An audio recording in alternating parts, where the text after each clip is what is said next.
Enough. Westcliff. Distance well. yourself there. No, from it's the same. I always say Beyonce. I've gone in the opposite direction now, but some form. Do they have a form of sex education in schools? Yeah. You should know, Emily. Yeah, Yeah. I think so. Yeah, I mean, they didn't. There were cucumbers involved and... Seriously? Yes. Cucumbers and Cucumbers condoms. and condoms, yeah. My God, you went to a very raunchy school. Very bawdy school they went to. Do they really do that? Yeah, really, there were cucumbers. Sex must have come as such a disappointment. I was promised a cucumber. What is that? And Ed, you've had a steep learning curve now because you're a new dad. I am, yes. Yes. Congratulations. Thank you very much, yes. So that round of applause, in my head, you're just applauding the sex we had. I'm replaying the conception and putting that over it as a soundtrack.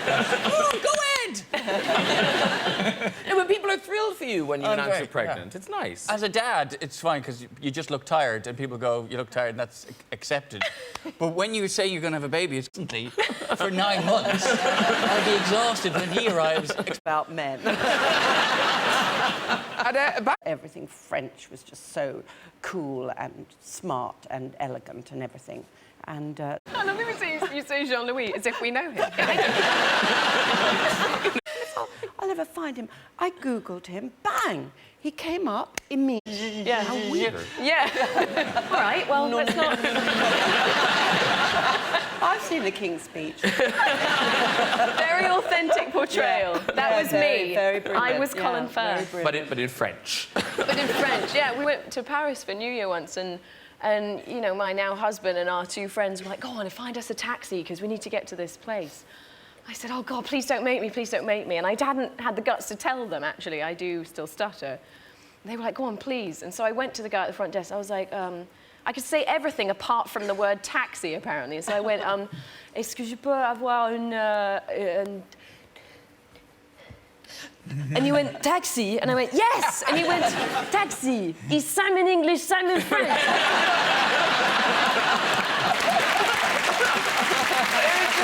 was awful. It was horrible. Never again, that's it. That's the last time. Now, of course, French isn't the only thing that links the two of you, because both famously have played Queen. Yes, right. Queen. The Queen off. Yeah. Yes, now, she is my great-grandmother. Yes. Aren't you? That I am. And Colin is my father. That he is. I'm the youngest of you all.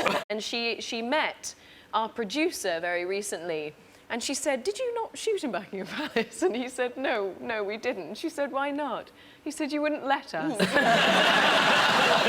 And she said, oh, yes, that sounds right. because you still don't know 100%. No, and I never will, whether the Queen... well, after I'd won the Oscar, I came back on my own, but I carried my Oscar hand luggage, you know, because I sort of wanted... I guess I wanted it with me, or I was frightened that if it was in the thing, I didn't know what... Yeah, I didn't want to get lost.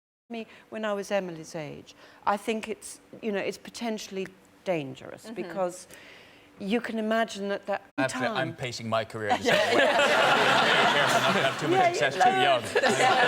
Yeah, Emily, slow down. I know.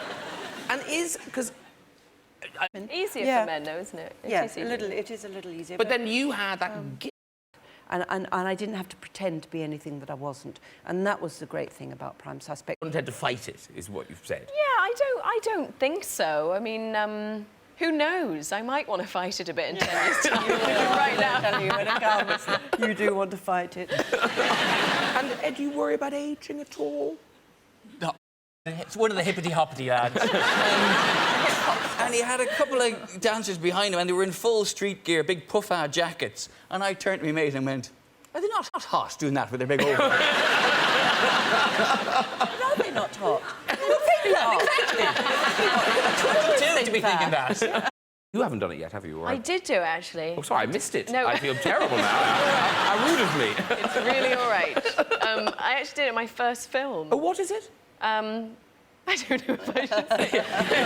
It's called My Summer of Love, and involves girl on girl, actually, and plenty of... Yes. Wow. Ooh, go see it. That name again? But yeah, I don't know if you found this, but I'm amazed when you're told that the set is going to be a closed set. Yes. You know, which means that only limited amount of people necessary for the shot are going to be on set. It's amazing how many necessary yes, people are having a look. And I had to do a it's all- scene in that film where I stood by a window completely naked, and then I looked down and all the crew were like, yeah! And I was like, you need to do that. Oh, dear. Well, now, as you know, our audience here... that's very cute. It's funny. And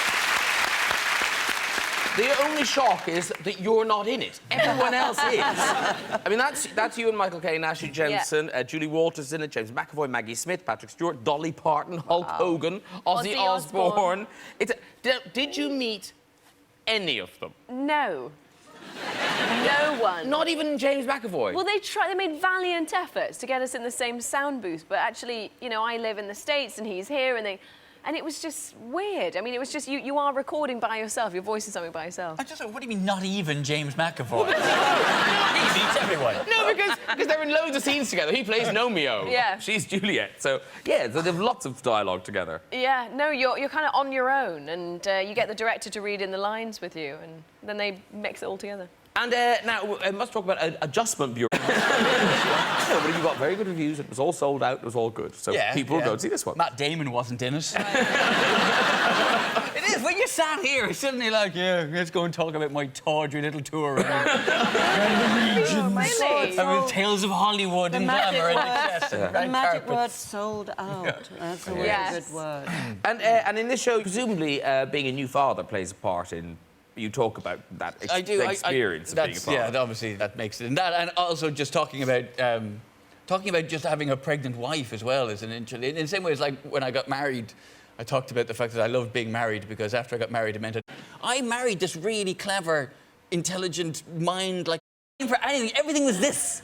Everything is this. Give me, I need the thing. The thing. What? Use your words. Like what? Name the thing with the book.